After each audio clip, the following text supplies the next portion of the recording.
Okay, let's wrap up chapter 6. Remember, test is Friday. Test is Friday. Test is Friday. I think it'll be a fairly easy test. In terms of all the tests, this is probably the easiest one. So it's chapters 5 and 6. Hey, let me double check to make sure I've got the right chapters. Yeah, 5 and 6. And with one exception, we didn't talk about, or I didn't talk about division of polynomials. There won't be any division of polynomials on the test. We're going to skip one section out of chapter 6, so skip 6.5. We're going to do 6.5. We'll do it next. So if you studied 6.5, fine. You haven't wasted your time. We're absolutely going to do that, just not on this test. Okay. So let me go back to where I can see what you see. Okay. There were special products we talked about last time. One of them was this. Was the reverse of a special product, but factoring a difference of squares. So this is a plus b times a minus b. And you absolutely need to know this, no question about it. And again, just to do a sort of a concrete example, let's say you had 9x squared minus y squared, or I'll even throw a 4 in here. You should be able to factor that, but not only factor, but factor pretty quickly and without too much stress or without too much difficulty. So this is 3x plus 2y and 3x minus 2y. And this you want to do really just along the lines of multiplication tables. You're not really thinking about it too much. You're just doing it. Another one, and let me just maybe, again, look, hey, look, this going this direction here is multiplication. And this direction here is factoring. Each one is reverse of the other one.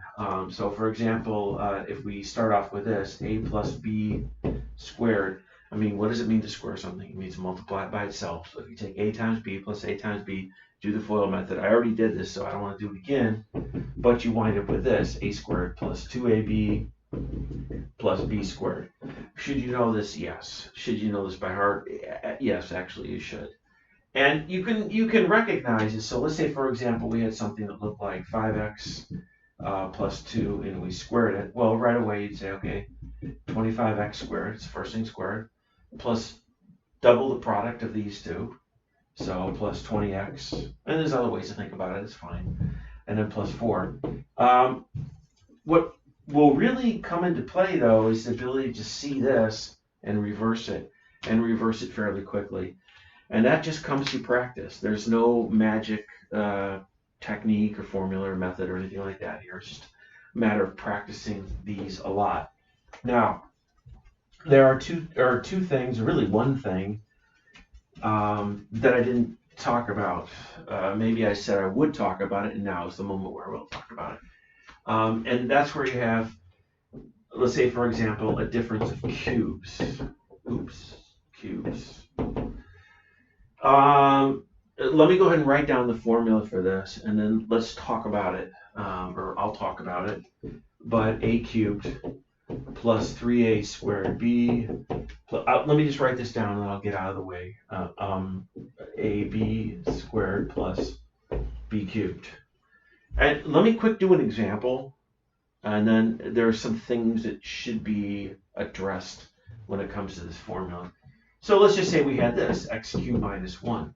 Now, if someone said to factor this, and you didn't know about this, it's actually fairly tricky, and maybe there's nothing, I don't think it's even obvious how to do this. So I think a completely legitimate response to factoring this, if you've never done this before, is to say, maybe even throw up your arms in despair. But if we use this formula, and let me help you show the pattern here. This is x cubed minus 1 cubed, because 1 times 1 times 1 is 1. So this is the a and this is the b, and you just plug everything in that formula up there. So you would get, I can't believe I just wrote down what I just wrote down. Wait, time out for a second. I could erase this and start a whole new video, but let me see if I can get something useful to happen out of this. Could you just pretend you never saw this? And let me write this down like this. There. I did start out by saying special product. And then for some reason in my mind I wanted to shift it to a difference of cubes, but let's leave it like this. Okay, this is on the one hand easy to talk about. It is easy to talk about because what does it mean to cube something? It means multiply something by itself 3 times.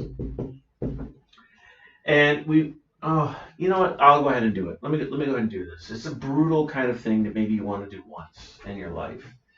Let's go ahead. This is actually, that's one of our special products right there. So that's a squared plus 2ab plus b squared, but we're still multiplying that by a plus b.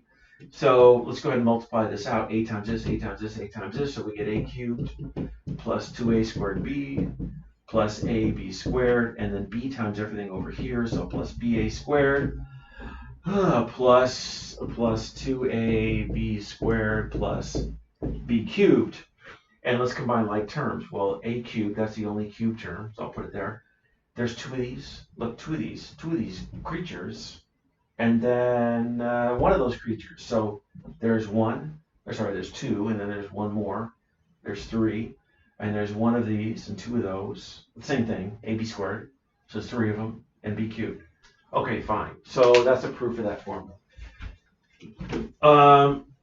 Wait, let me erase this. And let me erase this too. I want to write these in a particular way. Okay, what is this? A plus b raised to the power of 0. Answer? 1, right, because anything to the power of 0 is 1. Okay, what about this? A plus b raised to the power of 1. Well, anything raised to the power of 1 by definition is just itself, so this is a plus b. We've talked about this. Square it. This is equal to... Now, I'm writing this on the right-hand side in a particular way. There's something I'm leading up to. So it might seem a bit strange the way I'm writing this right now. But a squared plus 2ab plus b squared. And then just a second ago, I did this. A plus b cubed is a cubed plus 3a squared b plus 3a b squared plus b cubed.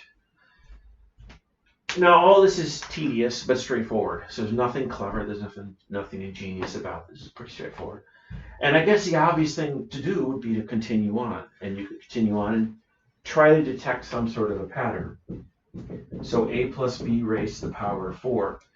Now, I suggest that you pause the video. So ready, set, or wait. After you pause the video, multiply this out and see what you get. And then see if you can detect the pattern. Because once somebody shows you the pattern, or once you see the pattern, there's no going back. You can't go back in time and say, well, let me see if I can discover that. It's too late. You already know the pattern. So pause the video, multiply this out, and maybe it would be really nice if you did this. Now, I'll tell you something right now. This kind of thing right here is something maybe you want to do once in your life. That's it. I think it's good to do, but I'll be the first to admit, maybe just one time in your entire life. Do it, because then you'll see something. Okay, pause the video, multiply these out, look for a pattern. Okay, I hope you saw the pattern. Let me go ahead and write down what you should have gotten when you multiplied this out. You should have gotten a to the 4th plus 4a cubed b plus 6a squared b squared plus 4ab cubed plus b to the 4th. And this one here, I wish I had a little bit more room, but you should have got a to the 5th plus 5a to the 4th b plus 10a cubed b squared plus 10a squared b cubed plus 5ab to the 4th plus b to the 5th. And it's difficult to tell whether or not you would see a pattern. I think the first pattern you would see is the following. Look at the powers of a to the 5th, 4th, 3rd, 2nd. Look, first, and even a to the power of 0. And in fact, here I can have b to the power of 0. So look at the powers of b, 0, 1, 2, 3, 4, 5. So we see this sort of nice pattern that the powers of the first term go down, the powers of the second term go up. More interesting, I think, is what's going on with all these coefficients. And some of you have probably seen this before. I bet some of you have. If I just write down the coefficients, in fact, should I do this or not? Well, there's a 1 hiding out here, and a 1 hiding out here, and a 1 hiding out here, and a 1 hiding out here, and a 1 hiding out here, and a 1 hiding out here. If I erased all the letters and just left the coefficients, what you would see is the following: 1, 1, 1, 1, 2, 1, 1, 3, 3, 1, 1, 4, 6, 4, 1, 1, 5, 10, 10, 5, 1. And this is the famous Pascal's triangle, named after a famous mathematician named Pascal, lived about 500 years ago. And if you've seen this before, you've seen it before. If you haven't, again, you should probably pause the video and see if you can determine what is the pattern here. So pause the video, see if you can determine the pattern. Okay, see the pattern? Well, if you didn't, hopefully you did, but if you didn't, the pattern is this. We take these two numbers here and add them together to get that number. There's always a 1 along the diagonals. How do I get this 3? It's the sum of these two, and this is the sum of those two. Sum of these two, sum of those two, sum of those two. So what would you see on the next line? Well, we start with 1. 1 plus 5, 6. 5 plus 10, 15. 10 plus 10, 20. 10 plus 5, 15. 5 plus 1, 6, and 1. And this pattern continues on. And it gives us the coefficients that we would need when we're multiplying a plus b raised to a power. So, well, you can sort of see what would happen. It's going to be a bit much to write down right now, but a plus b to the power of 6. Well, it would be a to the power of 6 plus, and then let's look at the next one here. 6, a to the 5th plus b, and then plus 15 a to the 4th b squared, and so on and so forth. And I would love to show you one of several classic applications of this, but I'm going to put that on hold for right now. Is this useful for anything? And the weird answer is, and it is weird, is yes, this is useful. If I didn't know this was useful, I would think this is just some quirky little game of mathematics. It is really hard to imagine how this could have any application, but it does. Hold on, by the end of the course, I'll show you at least one, if not more than one. Okay. So those are special products. Now, what should you know by heart? Well, I'll have no way of knowing, honestly, if you do this. But I honestly am of the opinion that once you see that pattern, it kind of, in a way, it memorizes the whole thing for you. But nonetheless, a plus b squared, or let's put a minus, because really a plus or minus b, this is equal to a squared plus or minus 2ab plus b squared. That you should absolutely know. I mean, it just, look, for any of you, if you're going to take more math classes moving on, sooner or later, you're going to need to know this, or you're going to drive yourself crazy. It's just one of those things you want it at your finger. It'd be like your name. You don't want to have to refer to your notes or Google it every time you want to say your name. It's just, there are these things in life that you just want to know. Just, I hate to use the word memorize, but I guess, that's the word for it. When we replace this with a cube, and I've already written that formula twice, so I don't want to write it down again. Do you need to know this by heart? And my answer, surprisingly, is no. It would be nice. It would be nice, but is it necessary? No. But you need to know of its existence. In fact, for any power up here, or at least whole number power. Know that these exist. If you make it to calculus, you'll see these usually on the front of the back cover of the textbook. Okay. Now, the other thing, now let me go back to the thing. I was mixing the two up. I guess I was just anxious. Maybe I was in a hurry, and I shouldn't be in a hurry. What's the rush? What's the hurry? So let's say we have a cubed minus b cubed. Now, I'm not going to multiply this out. I'm going to factor this. And the way this, and the factoring for this, remember, I don't know if you remember when I started out, I said this is not obvious. And the reason I said that is because it's really not obvious. When you're multiplying things out, it's obvious what to do. You say, time out, give me 5 minutes, I'll multiply this out, and I'll give you the answer. But when you see this, it's really not at all obvious what on earth you're even supposed to do. And again, remember, multiplying, this is generally speaking, it's all relative, but multiplying is easy, factoring is not easy. That's just a general rule. So let me just go ahead and write this down. This is a minus b, and then let me just write it down first. A squared plus ab, not 2ab, but plus ab plus b squared. Now, let me go ahead and just quick do an application here. I don't need parentheses there. Wouldn't have hurt, but there. This, again, if you've never done this before and you were trying to factor this, I actually don't think it's at all obvious. If you think about it enough, you might think of a strategy to factor it, and then everything would probably be, you would probably figure it out. But it's not nearly as obvious when you make that a square. But if I apply this formula here, we get x minus 1, so that's 1 cubed. And then you get x squared plus x plus 1. Now you can multiply this out, and I think you should, but if you multiply this out, you'll see you get back here. You'll see that it works. And there's also a formula for the sum of cubes. And that's a plus b, and then a squared minus ab plus b squared. And so similarly, well, here, I'll do a different example. Suppose we had 8x cubed, I don't know, minus 125. Now, 125 might seem like an odd choice for a number, but it just so happens that 5 times 5 is 25, like a quarter. 5 quarters is $1.25, so 5 cubed is 125. So I could write this like this, 2x cubed minus 5 cubed, and that lets me apply this formula here. Or here, I'll do it with a plus. We'll do it with a plus, fine. So what does it give me? It gives me the first term, 2x, plus the second term. So see, I'm already anxious to get to the next part here.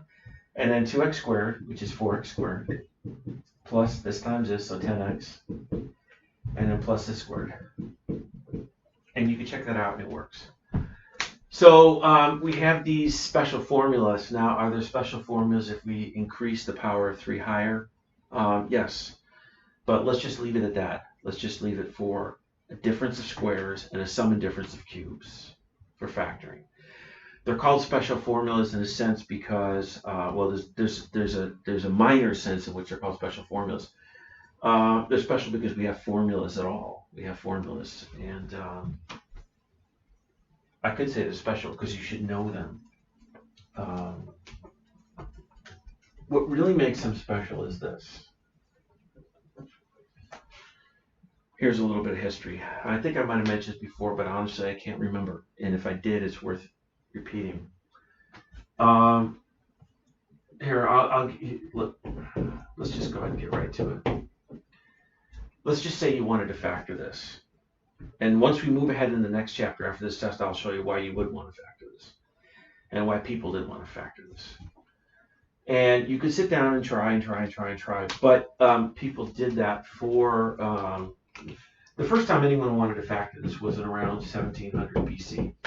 It was the ancient Babylonians living in Mesopotamia, circa maybe plus or minus a couple hundred years, 1700 BC, so almost 4,000 years ago. And for reasons that we'll talk about, they wanted to factor this. And they tried. Hey, make that a 2. Make that a 2. They succeeded. Took them several years, if you read the records, but they succeeded. Make it a 3. Even after years and years and years, they never did get it. And they never did get it. And no one ever did, or no one was able to factor this until around 1500 AD. An Italian mathematician named Cardano, and there's some controversy over this. I can't remember, but one mathematician said he stole the idea from another mathematician. We don't need to worry about that right now. You can Google it. If you Google the solution for a cubic equation, you can get the entire history for this. Now, the mere fact that, look, that's 3,200 years. It took 3,200 years for someone to figure out how to factor this. And you know what that tells you? It's not easy. Because word of this problem had spread from Mesopotamia to as far east as China. I'm not sure if it got to Japan, as far west as England. So China, India, Europe, North Africa, Middle East, 3,000 years to get this. So that should tell you it's not easy. And in general, here's what we're going to find out. Sorry, oops. In general, we're going to be able to factor this, and it won't be that bad.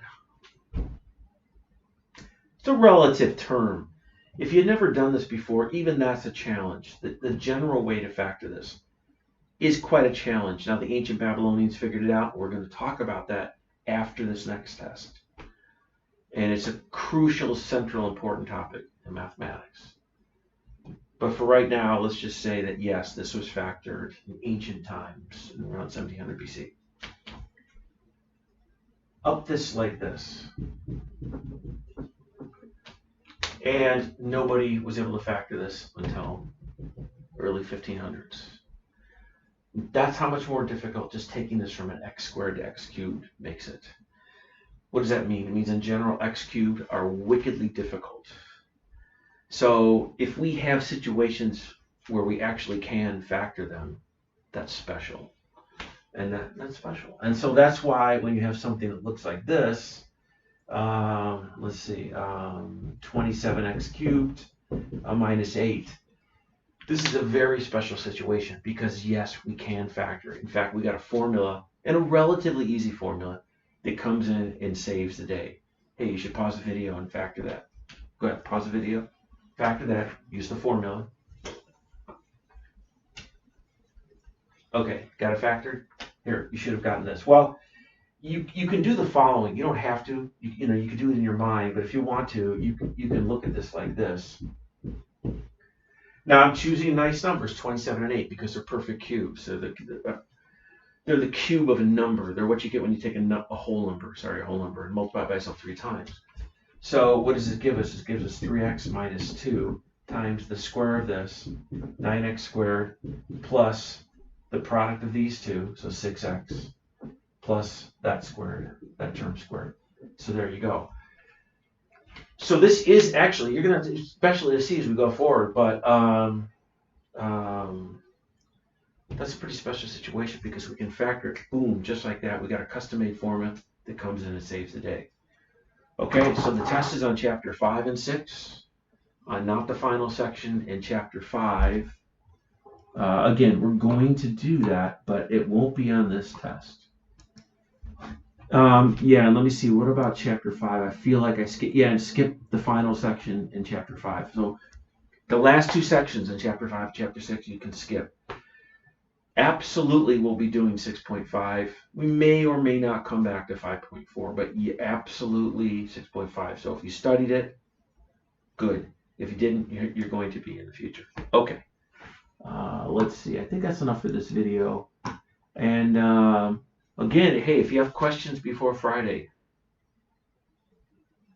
email me, message me, let me know.